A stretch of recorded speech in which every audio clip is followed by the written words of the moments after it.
tema de mi mensaje hoy es: tengo mucho pueblo en esta ciudad. Diga conmigo: Dios tiene mucho pueblo en esta ciudad. Bien, a ver si multimedia nos ayuda full, ¿cierto? Marcos capítulo 3, verso 13 al 15. Dice: subió al monte. Está hablando de Jesús. Llamó a los que él quiso y ellos vinieron a él. Si trajo su Biblia, está leyendo conmigo Reina Valera, Marcos capítulo 3, verso 13 al 15. Jesús subió al monte, llamó a los que él quiso y ellos vinieron a él. Y designó a 12 para dos cosas. Dice: para que estuviesen con él y para enviarlos a predicar, y para que tuvieran autoridad de expulsar demonios. Oramos, por favor. Padre, gracias por estar juntos como tus amados, como tu casa, como tu iglesia. Oramos que abras nuestros ojos. Necesitamos que nuestros ojos sean abiertos en esta mañana y seamos iluminados por tu Espíritu Santo, en el nombre de Jesús. Amén. La Biblia cuenta la historia del profeta Eliseo, que estaba con su siervo, el rey de Siria. Se había enfurecido contra Eliseo porque en cada incursión con su ejército contra Israel, sucedía que si él preparaba una emboscada, cualquier emboscada que preparara contra el ejército de Israel, Israel se escapaba, Israel se movía. El rey de Siria pensó: dentro de nosotros debe haber alguien que está mandando mensajes, o sea, alguien que está siendo un traicionero en medio de nosotros. Finalmente le dice: no, si lo que sucede es que lo que está sucediendo en Israel es que hay profetas que escuchan a Dios y Dios les indica el próximo paso del enemigo, por lo tanto se hacen escurridizos. Así que el rey de Siria no se le ocurre nada mejor que mandar a matar a Eliseo. Así que está Eliseo en un momento en alguna parte ahí con su criado, y de repente el criado sale de donde seguramente están descansando y mira y ve un ejército inmenso de sirios. Están rodeados del enemigo, y va y le dice al profeta: ¿sabes qué? Estamos perdidos, estamos rodeados. Y el profeta, con mucha tranquilidad, le dice: tranquilo, dice, porque más son los que están con nosotros que los que están con ellos. A continuación el profeta ora y le dice: Señor, abre los ojos de este criado. Y cuando Dios abre los ojos del criado, entonces se da cuenta de una realidad que hasta ese momento no era consciente. Alrededor de ellos había un enorme ejército, ¿no es cierto? Ejército del Dios viviente, cierto, guerreros, ángeles guerreros de a caballos.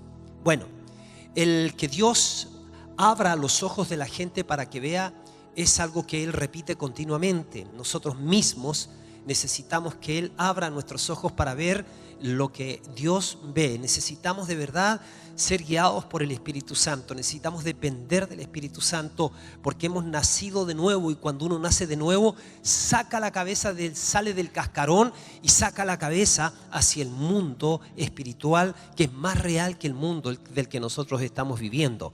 No se olviden que estamos sujetos a tiempo, espacio, temporalidad, pero la Biblia enseña que llegará un momento en que esto corruptible será vestido de incorrupción. Entonces nosotros seremos mudados en un abrir y cerrar de ojos, si el Señor viniera y nosotros estamos aún así, si no nos hemos graduado antes, y pasaremos en plenitud a la eternidad. Mientras tanto, ahora necesitamos caminar con los ojos abiertos para ver como Dios ve. Así que yo pido en mi espíritu que en la medida que vamos recibiendo esta palabra, eso empiece a suceder en nosotros, porque Dios definitivamente quiere poner su mirada en nosotros, y tu corazón debe ser: Señor, quiero tener tu mirada, quiero tener tu mirada. Que tú puedas salir de acá diciendo: ahora yo veo claramente. Entonces, tengo mucho pueblo en este lugar. Hay dos textos que quiero que tengamos en mente: el que acabo de leer, y hay otro que a continuación me gustaría que lo miremos de inmediato, ¿cierto? Está aquí en el libro de los Hechos, si no me equivoco, claro, Hechos capítulo 18, 5 adelante. Y lo vamos a leer ese texto y luego despegamos. Hechos capítulo 18, verso 5 adelante.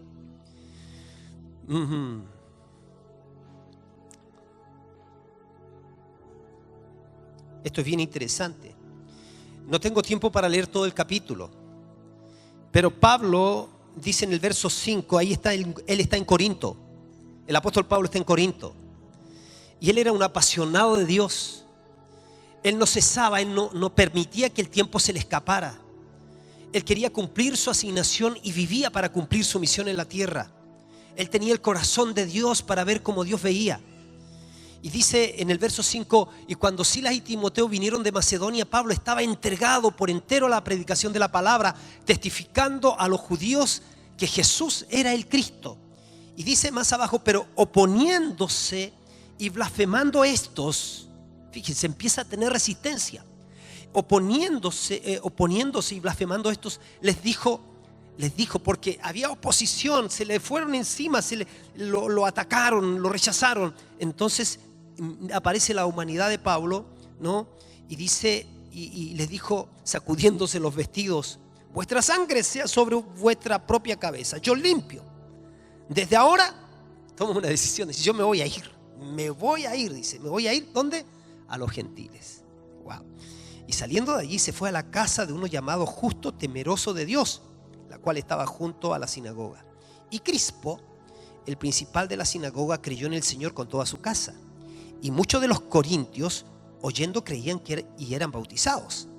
Y mire qué interesante. Entonces el Señor dijo a Pablo en visión de noche, no temas, sino habla y no calles, porque yo estoy contigo. Y ninguno pondrá sobre ti la mano para hacerte mal, porque yo tengo mucho pueblo en esta ciudad. Y fíjese lo que dice el verso 11. Y el que se iba a ir, el que dice, me voy limpio, soy de su sangre, y dice, y se detuvo.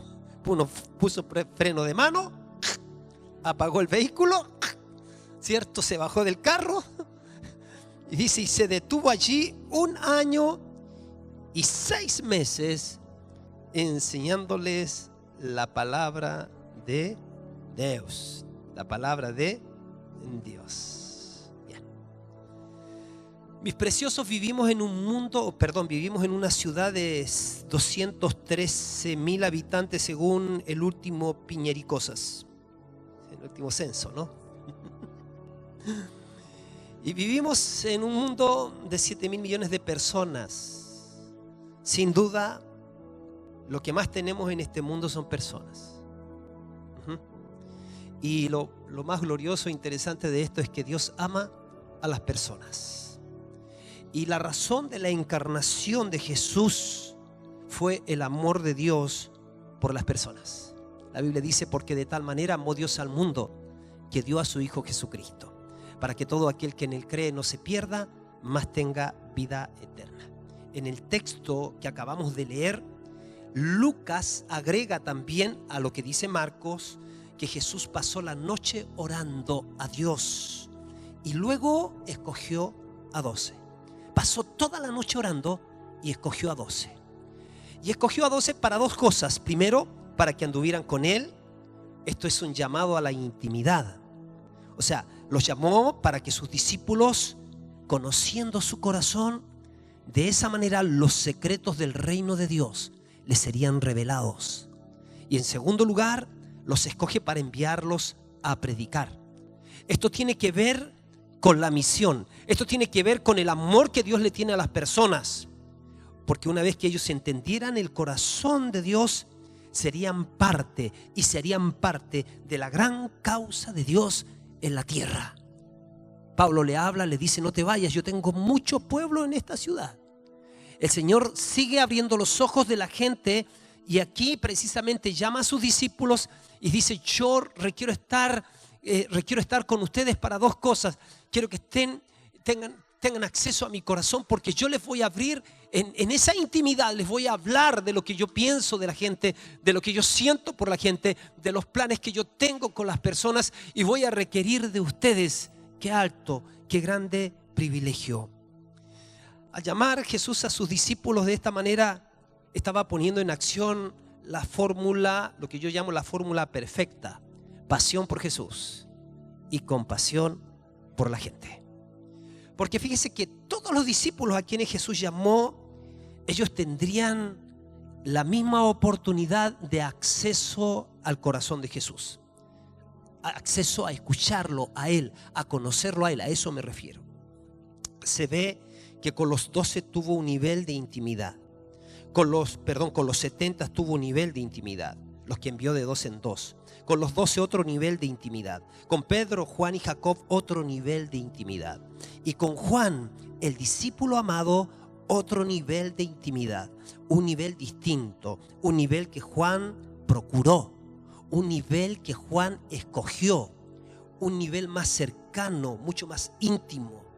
Es muy probable que fue esta actitud y condición de intimidad que alcanzó Juan la que le permitió el privilegio de cerrar, de sellar el canon bíblico con la revelación del Apocalipsis, que habla de la victoria definitiva del Rey de Reyes y Señor de Señores en la historia. La Biblia está llena de personas que tomaron una decisión, la decisión del acceso, de hacer uso del acceso al corazón de Jesús. Contrario al pensamiento de mucha gente, no solamente vemos en Juan esta decisión tomada para abrirse camino y poner su cabeza en el pecho de Jesús, como dice la Biblia, sino que María de Betania fue otra mujer que también hizo exactamente lo mismo. Se abrió camino, tomó el frasco de alabastro y dice que lo quebró para que el nardo puro pudiese ser vertido en todo el cuerpo de Jesús. Y cuando se despierta la crítica, cuando se despierta la oposición, Jesús dice: déjenla, buena obra me ha hecho, porque se anticipó para ungirme para la sepultura. Y de cierto les digo que donde quiera que se predique este evangelio en todo el mundo, también se contará de lo que ésta ha hecho. ¿Qué ha hecho? Se abrió camino para tener acceso al corazón del Señor. Mis preciosos, el tema de la intimidad con Dios no es menor en las Escrituras. Más bien es crucial en estos tiempos de tanta superficialidad en el mundo cristiano. De muchos Dios está diciendo: tienes nombre de que vives, pero estás muerto.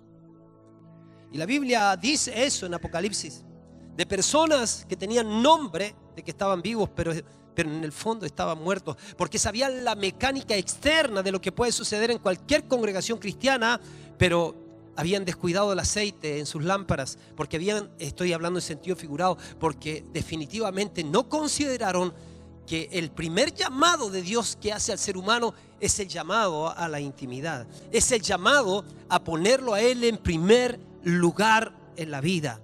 Él no admite ser el segundo, menos que nosotros lo miremos como, yo digo, el viejo pascuero cósmico al que tenemos que pedirle hartos regalos para que nos vaya bien en la vida, porque para eso tú me sirves. Dios no tiene problemas en darnos lo que necesitamos, porque a Él le sobra lo que a nosotros nos falta. La dificultad del corazón de Dios y entristece el corazón de Dios es cuando hacemos de la bendición lo prioritario y descuidamos nuestra relación con Él. Él nos creó porque se alegra y anhela esa comunión íntima con sus santos. David dijo: lo secreto tú me has hecho comprender sabiduría. Es en lo secreto donde el Señor genera las más grandes revelaciones, los más grandes cambios, las más grandes revelaciones. No es en público donde se generan los cambios en las personas, es en la intimidad con Dios. Hemos dicho que Dios no tiene favoritos. Hemos oído eso también, pero sí tiene íntimos. Y sus íntimos son los que en la vida se abren paso para escoger la mejor parte. La mejor parte es estar a los pies del Maestro para inquirir en sus secretos. Así que mis preciosos hermanos, es imposible abrirse paso para poner nuestro corazón al lado del corazón de Jesús o nuestra cabeza en el pecho de Jesús y no escuchar el latir de su corazón diciendo que ninguno se pierda, que todos se salven. No calles porque tengo mucho pueblo en esta ciudad. Y sobre lo mismo, entonces es interesante lo que sucede a Pablo, un íntimo del Señor, en Corinto. Ahí en Hechos capítulo 18, versos 5 adelante, aparece algo muy interesante. A ver si lo pones en la pantalla y de esa manera me ayudas para avanzar rápido en esto. Hechos capítulo 18, verso sí. Y dice versos 5, creo que va a ser hasta el 9. Y cuando Silas y Timoteo vinieron de Macedonia, Pablo estaba entregado, como dije, entero a la predicación de la palabra. Estaba testificando a los judíos que Jesús era el Cristo. Siga, por favor. Y dice, pero oponiéndose y blasfemando estos, les dijo sacudiéndose los vestidos: vuestra sangre sea sobre vuestra cabeza. Yo limpio, dice. Desde ahora me iré a los gentiles. Y tal como acentuó recién, y saliendo de allí se fue a la casa de uno llamado Justo, temeroso de Dios, la cual estaba junto a la sinagoga, seguramente arreglar sus maletas. Y Crispo, el principal de la sinagoga, creyó en el Señor con toda su casa, y muchos de los corintios oyendo creían y eran, dice, bautizados. ¿Y qué más dice? Entonces el Señor, aparece. Y aparece en visión a Pablo y le dicen: no temas, sino ¿qué cosa? Habla. Y no calles, porque yo estoy contigo. Y ninguno pondrá sobre ti la mano para hacerte mal, porque yo tengo mucho pueblo en esta ciudad. Lo que estoy diciendo es que en medio de un clima hostil, dice el relato que Pablo persuadía a los judíos y a griegos que estaban dice que estaban, por supuesto, perdidos y necesitaban ser recuperados para Dios. Y dice que Pablo estaba entregado de entero a la predicación de la palabra y les testificaba a todos. Entonces Pablo quiso tomar la decisión de irse, y el Señor le habla al apóstol Pablo. Y como consecuencia de eso, se quedó allí 1 año y 6 meses enseñando la palabra de Dios entre ellos. Lo que está haciendo Dios aquí con Pablo es que le está abriendo los ojos para que él tome conciencia de 2 tipos de iglesias. Para que tome conciencia de 2 tipos de iglesia: la iglesia real y la iglesia potencial. ¿Qué es la iglesia real? La iglesia real es la que ya existe. Es el cuerpo de Cristo formado por todos nosotros, por todos aquellos que han nacido de nuevo y han sido bautizados. Pero ¿qué es la iglesia potencial? Es aquella que aún no es evidente para nosotros, aún no es percibida con nuestros ojos naturales, pero que llegará a ser evidente en algún momento. Incluye, abarca a aquellos que aún no se han convertido a Cristo, pero que se van a convertir a Jesucristo. Y se van a convertir a Jesucristo en la medida que vaya transcurriendo la historia. Entonces la iglesia potencial va a llegar a convertirse en la iglesia real. Y ese traspaso de esa iglesia que no vemos, pero que Dios la está mirando, va a ser efectivo para que la podamos ver y concretar en la medida en que nosotros, la iglesia real, comprendamos lo trascendental de nuestra misión en el mundo y nos consagremos con determinación a esa misión. Sígame, por favor. Pasión por Jesús y compasión por la gente. El resultado es inevitable. O sea, nosotros no nos importamos, a nosotros no nos importa más la gente, porque no nos está importando más Dios. Es inevitable esta ecuación divina, que si yo entiendo que tengo que conocer al Señor, que he sido rescatado para conocer su gran amor, que Él me ama, eternamente me ama, infinitamente me ama. Cuando yo empiezo a entender que Él ya me alcanzó al enviar a su Hijo Jesucristo, me alcanzó al enviar el Espíritu Santo, me alcanzó al convencerme que estaba muerto en delitos y pecados, y yo me arrepentí por un don de Dios. Cuando entiendo que he sido atraído a Él, entonces a partir de ahí no puede ser que el amor que Dios me está mostrando quede solamente en mí. Me van a dar unas ganas de verdad de querer compartir a otros, pero si no me dan las ganas voy a entender la urgencia de amar al perdido, de amar a aquel que seguramente Dios también está trabajando en él y está esperando que alguien vaya y le hable de Jesucristo. Hay algunos textos que nos van a ayudar a comprender lo que es la iglesia potencial. La iglesia que no vemos todavía con los ojos naturales, pero que está en esta ciudad y que tenemos que encontrarla. Efesios 1:3 dice: bendito sea el Dios y Padre de nuestro Señor Jesucristo, que nos bendijo con toda bendición espiritual en los lugares celestiales en Cristo Jesús. Y agrega: según nos escogió en Él antes de la fundación del mundo, para que fuésemos santos y sin manchas delante de Él, habiéndonos predestinado para ser adoptados hijos suyos por medio de Jesucristo, según el puro afecto de su voluntad, para alabanza de la gloria de su gracia, con la cual nos hizo aceptos en el amado. Mis queridos y queridas, desde antes de la fundación del mundo, cuando nada existía, ni cielo ni tierra, solo Dios, Dios ya nos había escogido en su Hijo. Cuando aún no existía la iglesia, Dios ya veía la iglesia, la conoció, nos escogió en su Hijo, nos amó y nos dio un destino de antemano para que lleguemos a ser como su Hijo. A esa iglesia, al conjunto de personas que entregaron su vida a Jesucristo, que antes de la creación no existía, podemos llamarla la iglesia potencial, la iglesia que no era, pero que un día llegaría a ser. Qué lindo es pensar así. Oye, pensar que yo no es que yo busque a Dios, es que Él de una u otra manera me persiguió. La gracia golpeó a mi puerta. O sea, no es que yo tenía que ser bueno para que Dios me reciba. Yo tenía que reconocer que estaba tan perdido, que cuando viniera a decirle: Señor, estoy perdido, que Dios me acentúe y me diga: estás más perdido de lo que tú crees. Pero yo he venido a buscar precisamente al que se había perdido. Señor, estoy mal, estás más mal de lo que tú crees. Señor, estoy enfermo, estás más enfermo de lo que tú crees. Pero no necesitan médicos los que están sanos, sino los que están enfermos. No he venido a buscar justos, sino pecadores al arrepentimiento. Así que cuando uno llega a esa comprensión que nacimos con la fábrica del pecado dentro, y que es por pura gracia, que no entiendo cómo es que Dios puso sus ojos en mí, no porque yo sea bueno, sino porque Él es bueno. Y cuando puedo comprender un poco eso, que Él es bueno y que es por su bondad que yo estoy donde estoy, entonces hay gratitud en mi corazón. Hay gratitud y hay deseos de amarlo, y hay deseos de adorarlo, y hay deseo de darle lo mejor a Él, porque mira cuán grande amor Dios nos ha mostrado a cada uno de nosotros.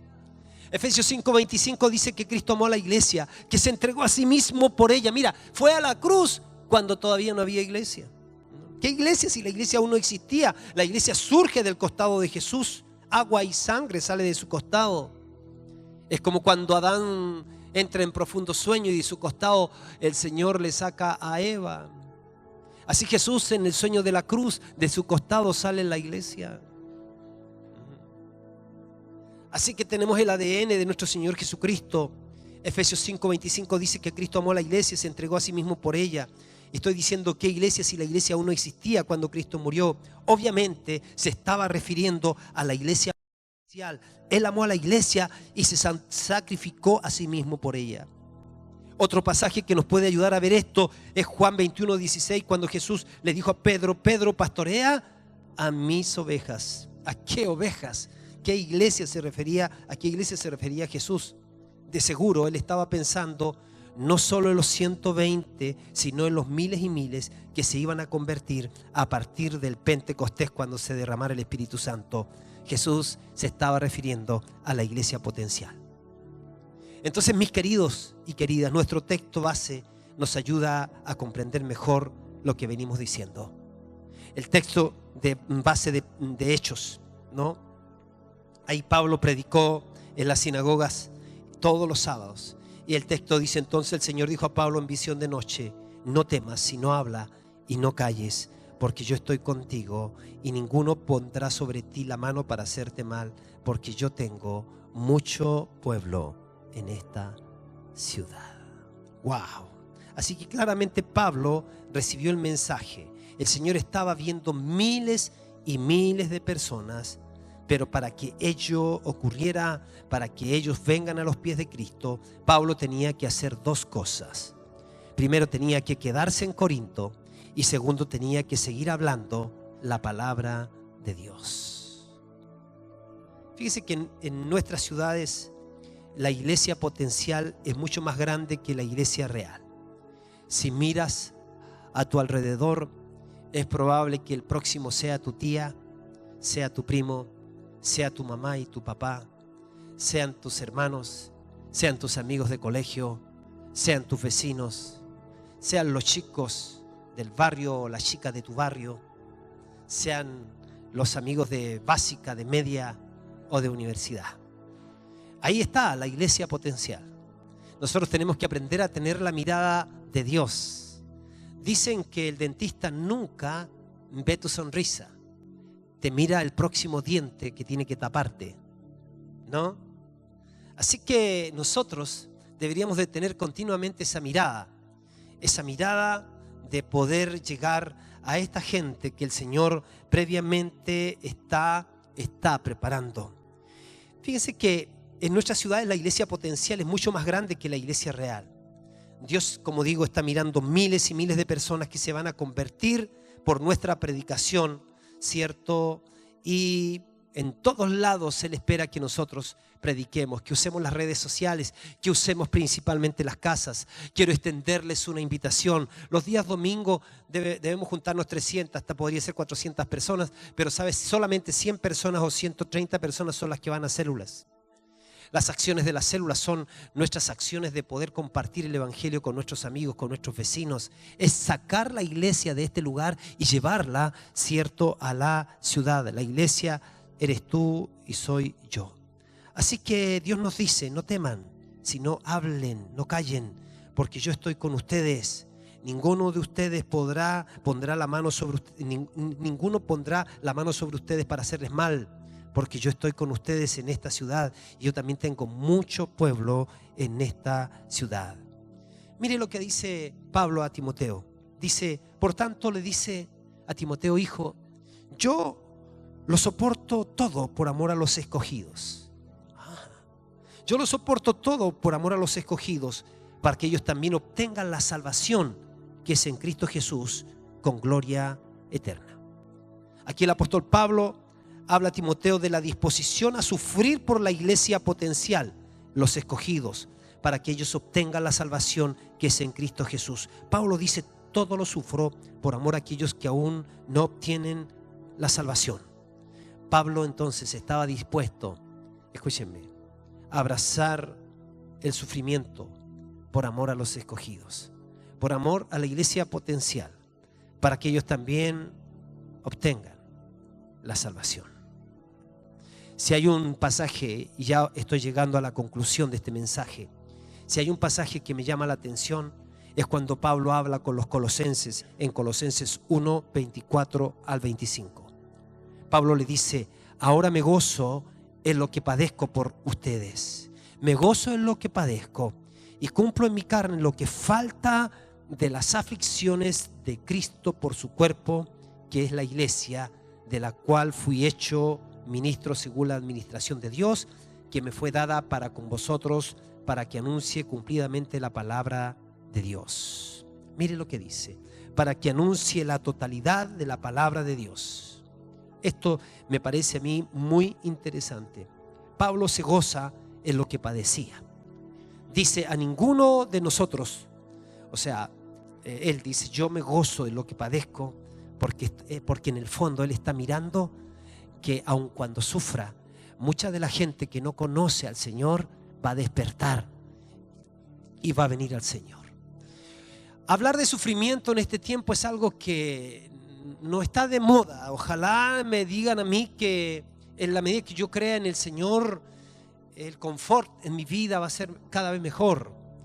Pero sabe, porque obviamente ninguno de nosotros nos agrada sufrir. Más bien es inevitable evitar el sufrimiento.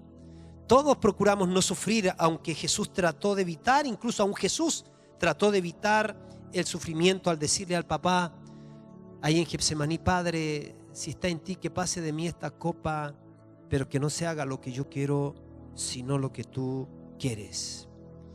Claro, en ocasiones nos sometemos los papás al sufrimiento por causa de lograr un bien mayor para nosotros mismos o para aquellos a quienes amamos. Cristo sufrió por la iglesia real y también por la iglesia potencial, por la que no era, por la que no existía. Lo hizo por amor. Y Pablo dice lo mismo: yo completo en mi cuerpo lo que falta. Entonces la pregunta es: ¿qué falta? Lo que falta de los sufrimientos de Cristo, ¿qué falta? ¿Acaso no fue completa la redención? ¿Acaso no fue completa la obra de Cristo en la cruz? ¿No dijo Él: consumado es? No hay duda que la obra de la cruz fue completísima, pero ¿qué falta? Porque Pablo dice: yo quiero completar lo que falta. ¿Qué falta? Y saben, mis queridos, este es lo medular del mensaje.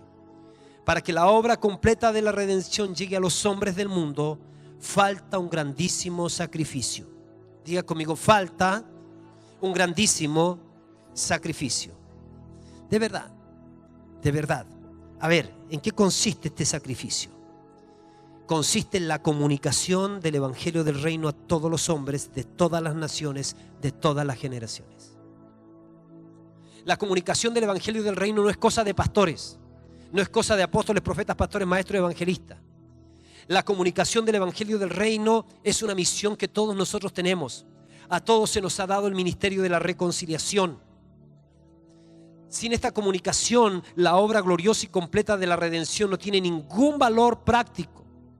O sea, la comunicación del evangelio a todos los hombres requiere de muchos padecimientos a veces. Requiere de sacrificios, renuncias. Usted y yo no somos tan conscientes de lo que ha significado que tú tengas una Biblia en tu mano. Pero vinieron gentes de otros continentes a predicar a este continente.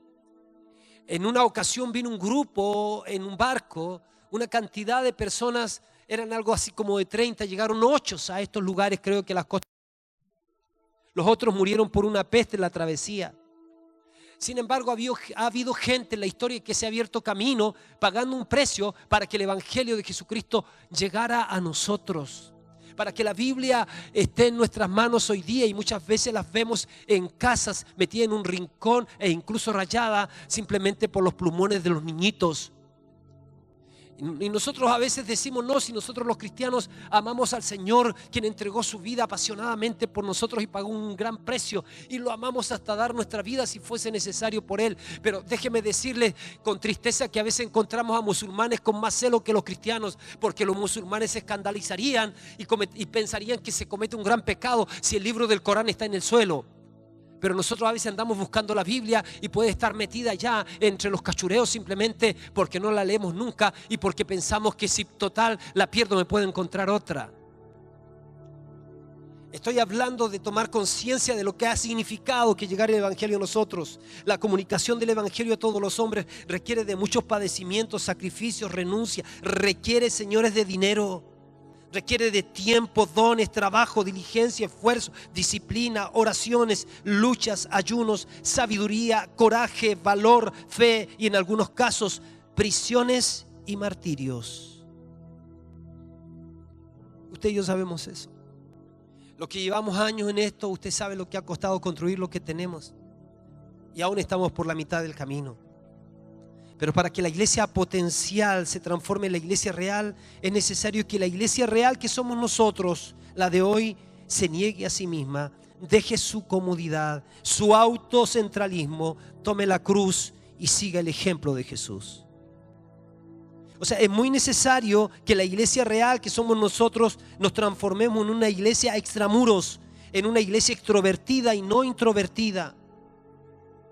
O sea, en otras palabras, en una iglesia que la iglesia que Dios quiere es una iglesia que sale, que recorre, que busca a los perdidos en las calles, en las universidades, en el trabajo, en las plazas, en las playas, a través de las redes sociales.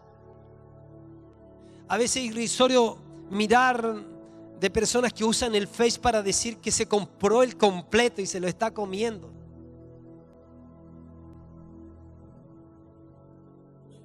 La iglesia que Dios requiere es la iglesia que está en medio de la gente. Y de verdad necesitamos aprendizaje en eso.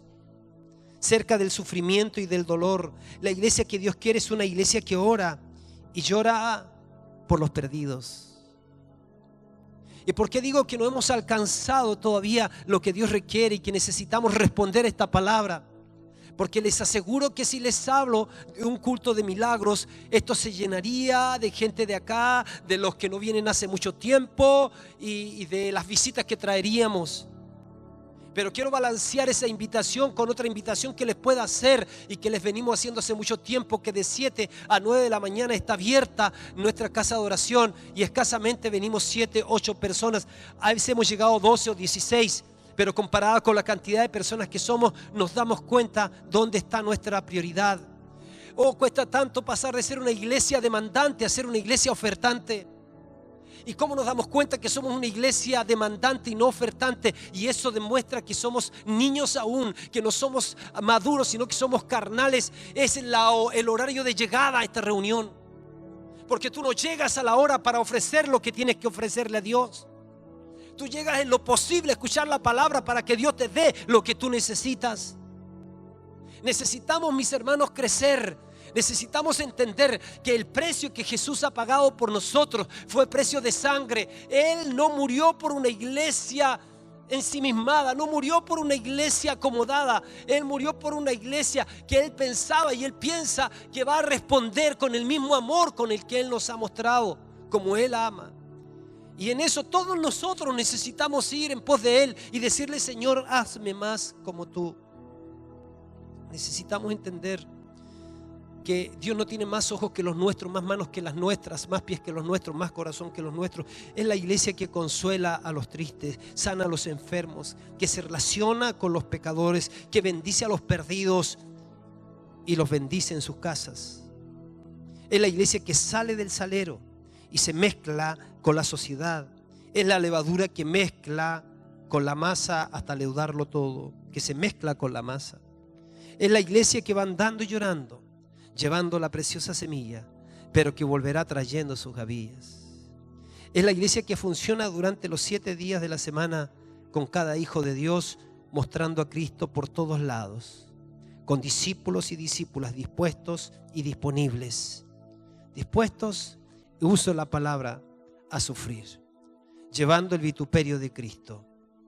La iglesia que Dios quiere es una que gaste de lo suyo con tal que la iglesia potencial llegue a ser la iglesia real. Dispuestos a sufrir por todo, por amor a los escogidos, para que ellos obtengan la salvación que es en Cristo Jesús. Mis preciosos, todo esto será posible si todos los hermanos mayores nos transformamos en modelos para los hermanos que Dios está añadiendo a la iglesia cada día. Quiero hablar a los hermanos mayores. Yo soy entre ellos. Al que más se le da, más se le va a demandar. Qué triste es cuando nos hacemos como Esaú. Es probable que tú digas: pastor, yo no soy un fornicario como Esaú. Sí, estoy de acuerdo, es probable, creo tu palabra. Pero a lo mejor no eres un fornicario, pero sí eres un profano. ¿Qué es un profano? El que hace como cosa común lo que es santo. El que hace como cosa común lo que es sagrado. El que viene a una reunión no esperando la manifestación del Espíritu, porque desde su punto de vista eso no existe. Los que vienen a una reunión no esperando que haya un milagro, porque para eso que se las ingenie y vaya a ver al médico. Entonces hacemos de las cosas sagradas algo común y nos hacemos profanos. Nosotros deberíamos de ser una iglesia anhelante de la presencia de Dios, anhelante de que nuestra vida sea transformada, porque de verdad que el mejor mensaje es nuestra vida. Y necesitamos que Dios nos transforme. Necesitamos entonces no familiarizar lo que tiene que ser sagrado. Necesitamos reconocer lo que portan nuestros hermanos. Y por eso que nuestro compromiso es inspirar a los demás, es advertir a los demás, es mostrarles con ejemplo a los demás. Pero ¿sabes cuándo pierde fuerza el mensaje? cuando llevas años, cuando tienes gente a tu cargo, pero como tú no oras, no le hablas nunca de oración a la gente. Cuando tú no llegas temprano, nunca le hablas de responsabilidad a la gente. Cuando tú no diezmas, nunca le hablas de diezmo a la gente. Y la consecuencia es entonces que tenemos como resultado una iglesia superficial.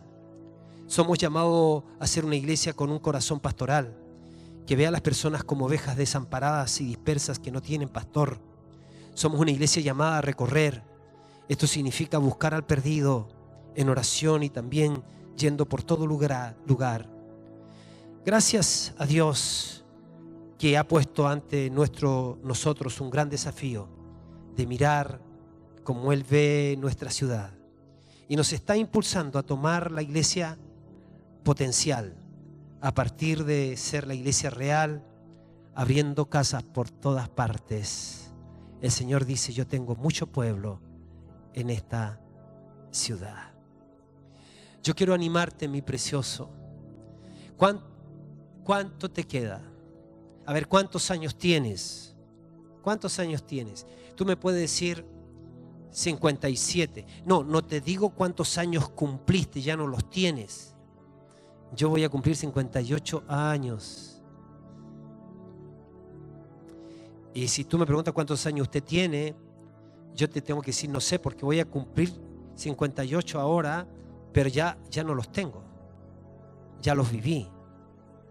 La pregunta es, ¿cuántos me quedan? ¿Cuántos te quedan? Y tú no sabes cuánto te quedan, pero ¿en qué vas a quemar tus últimos cartuchos de energía? ¿En qué vas a quemar tus últimos cartuchos cada día? ¿Sabe? No hay mejor lugar que en el fuego de la purificación, en el fuego de su presencia. No hay mejor lugar que pedir presencia de Dios para provocar las transformaciones que se tienen que provocar en este lugar.